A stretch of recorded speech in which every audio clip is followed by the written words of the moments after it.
मोठी बातमी समोर येते ज्याचा खुलासा न्यूज 18 लोकमतच्या माध्यमातून करण्यात आला आणि त्यानंतर प्रशासनाला जाग आली आहे। नाशिकमधील त्र्यंबकेश्वर तालुक्यातील बरड्याची वाडी येथील 9 लहान मुलांना आता नाशिकच्या निरीक्षण बालगृहात दाखल केलंय। मुलांच्या विक्रीचा आरोप केल्यानंतर प्रशासनाकडून समिती गठीत करण्यात आली आणि या प्रकरणाचा सखोल तपास सुरू झाला। 6 मुलं आणि 3 मुली यांची वैद्यकीय तपासणी देखील सुरू झाली आहे। तर मुलांच्या सर्व आरोग्याची सखोल तपासणी केली जाणार आहे अशी माहिती समोर येते। घोटी ग्रामीण पोलिसांकडून विष्णू हंडोगे आणि बच्चूबाई हंडोगे या दोघांनाही ताब्यात घेण्यात आलंय। तर मुलांना विक्री केलं की दत्तक दिलं या संदर्भातली चौकशी आता सुरू आहे आणि त्याला कायदेशीरपणे वेग आलेला आहे।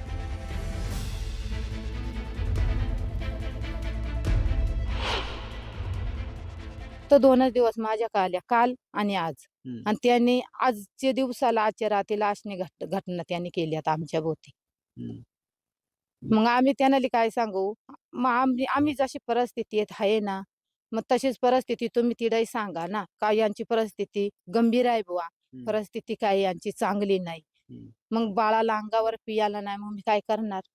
कारण तर पैसा पाणी नाही, कोणी कामाला नाही, कोणी नाही, शेतचा काम करायचा, भात जोडायचा, त्या घरी पोरांनी खाया ठेवू का त्या ओपून टाकू? औषध नाही आला, गोळी नाही आला, डिलिव्हरीला त्याने नेला, फक्त एकच सलाईन लायला आहे मला। आणि त्या रक्त नव्हता, त्या भांडून कस तरी रक्त त्यांनी कस तरी 2 बॅगी भरला त्या पूर्ण अंगाला उभरून जायलाय। त्या असा अंग असा खाजू असा चिडचिड होऊन गेलाय डायरेक्ट। त्या रगत काही त्यांनी चांगला भरला नाही, फक्त एक सलाईन लायलाय, नाही इंजेक्शन मारला, नाही गोळ्या नाही, काहीच नाही। कोणतीच मदत मिळेल नाही तुम्हाला? कोणतीच नाही। अंगणवाडीचा एवढा हार भेटतोय, एवढी अंडी भेटत आहेत, एवढा काही बाई भेटत आहे, माझ्या पोरांनी एवढा सुद्धा दाखल नाही। ते बाळ दत्तक म्हणून दिले, तर ते अर्पण म्हणून त्यांना दत्तक मी केलं। अंगावर पिया दूध नाही, आमची अपेक्षा नाही तेवढं दूध आणायची आणि पाजायची, त्या करता पण येत नाही मला, त्या माहिती नाही करायचा दूध, मग त्याच्यामुळं मी दत्तक म्हणून दिला। ते कोणाला दिलंय? ते खंडवी म्हणून दिला त्यांना दत्तक म्हणून। तुमच्या ओळखीचे? हा, आमचे भाऊबंदाच आहेत ते भाऊबंदात दिला। किती मुलं दत्तक दिलेत आतापर्यंत तुम्ही? 3 मुलं। आणि किती मुलं आहेत तुम्हाला? 12 मुलं किती तुम्हाला? 12 जण।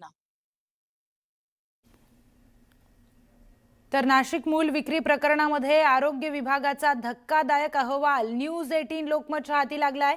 या महिलेने आतापर्यंत 12 मुला-मुलींना जन्म दिला असून तिचा 2 वेळा गर्भपात देखील झाल्याचा आरोग्य विभागाच्या या अहवालामधून समोर आलंय।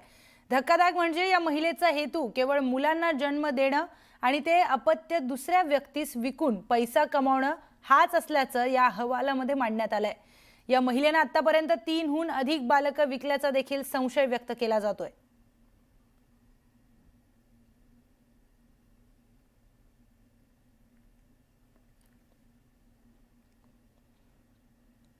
तर न्यूज 18 लोकमतवर ही सर्वात मोठी बातमी। न्यूज 18 लोकमतवर ही बातमी आल्यानंतर प्रशासनानं पावलं उचलायला सुरुवात केली, त्यानंतर समिती देखील गठीत करण्यात आली। आता संपूर्ण कुटुंबीय 11 मुलं, आई वडील आणि 3 मुलं ज्यांच्याकडे दिलेली होती ते सर्व हे आमच्या घोटी पोलीस स्टेशनला आहेत। चाइल्ड वेलफेअर कमिटी याचे सदस्य त्या ठिकाणी आलेले आहेत आणि हे संपूर्ण प्रकार काय आहे, कशासाठी मुलं दिली होती, त्याचा उद्देश काय होता, याबाबतची सविस्तर चौकशी ही चाइल्ड वेलफेअर कमिटी सध्या करत आहे। त्यांच्या चौकशीनंतर जो अहवाल प्राप्त होईल त्यानुसार पुढील कारवाई करत आहोत। कुटुंबामध्ये एकूण 12 मुलं आहेत, त्यापैकी एक मयत झालेला आहे। आता 11 मुलं आहेत, त्या 11 पैकी 3 मुलं हे 3 ठिकाणी वेगवेगळ्या कुटुंबाकडे सध्या दिलेली आहेत। ज्यांच्याकडे ती दिली होती त्यापैकी 2 कुटुंब हे आपल्या जिल्ह्यामधील नाशिक जिल्ह्यातील असल्यामुळे ते आणि त्यांच्याकडे ज्यांना सांभाळण्यासाठी दिले होते त्या लोकांना सुद्धा परत आणलेलं आहे। एक जे ठाणे ग्रामीणच्या हद्दीमध्ये होतं त्यांनाही रात्रीच घेऊन आलेलो आहोत। तर नाशिकच्या त्र्यंबकेश्वर तालुक्यातील जन्मदात्या आईकडून मुलं विक्री प्रकरणाची उच्चस्तरीय चौकशी सुरू करण्यात आली आहे. न्यूज 18 लोकमतने स्थानिक सामाजिक संघटनेच्या मदतीने हा सगळा धक्कादायक प्रकार समोर आणला होता. तर न्यूज 18 लोकमतच्या बातमीनंतर जिल्हा प्रशासनाने चौकशीसाठी 5 सदस्यीय चौकशी समिती नेमली आहे आणि पोलीस प्रशासनाकडून देखील या प्रकरणाची स्वतंत्र चौकशी सुरू झाली आहे. चाइल्ड ट्रॅफिकिंग असल्याचा या प्रकरणामध्ये संशय वर्तवण्यात येतोय. तर न्यूज 18 लोकमतच्या बातमीनंतर प्रशासनाला जाग आली आहे.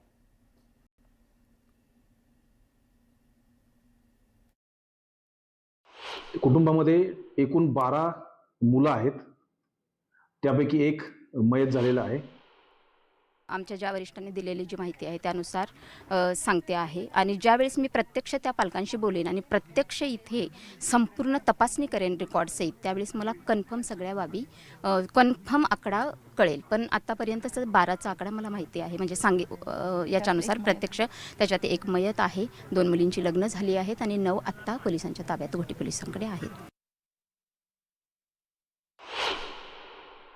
12 एकर शेतीमधून आपण पोटापुरतं म्हणजे नक्कीच थोडंफार घर बघितलं का त्यांचं घर? घर बघितलंय सर. काय दिसतंय घरामध्ये तुम्हाला?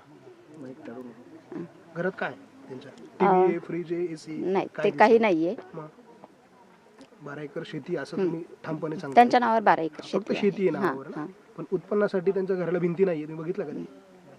म्हणजे तुम्ही जो अहवाल तयार करण्याचा प्रयत्न करताय किंवा सांगण्याचा प्रयत्न करताय नाही सर, जो रिअल अहवाल असेल ना तो त्यानुसारच होईल सर, असं नाही. पण मग घरात टीव्ही, फ्रीज, एसी दिसतंय का? नाही सर, तसं तर काही नाहीये. पण मी नक्कीच याच्यामध्ये आम्ही बारकाईने खोलात जाऊन पूर्ण चौकशी करणार.